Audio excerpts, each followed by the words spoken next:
Thank you, Mr. Speaker, for giving me this opportunity to express our views and to extend the warm sentiments to the distinguished guest from the peoples of Republic of China. I would like to second the honorable members. The Honorable Tsai Difeng, Vice Chairman of the National People's Congress of China, and distinguished members from the China.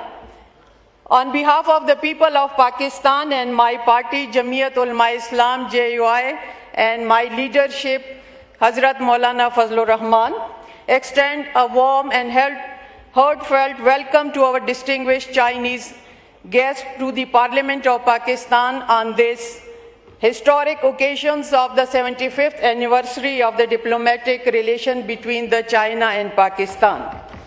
For 75 years, Pakistan and China have shared a relationship founded on sincerity, mutual trust, respect, and support. This friendship has stood firm through every challenge and has become a symbol of enduring cooperation and brotherhood.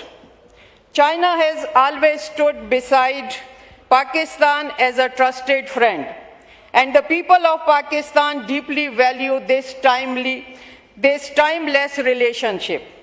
Our partnership continues to grow stronger in diplomacy, economic development, regional connectivity, and people-to-people cooperation.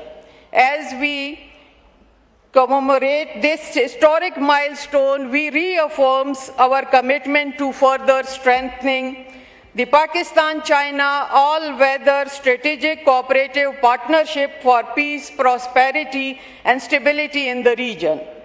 I extend a heartfelt congratulations to the leadership and to the people of both countries on completing 75 years of exemplary friendship and cooperation. May this iron brotherhood continue to flourish for generations to come. Pakistan-China friendship, long live. Thank you.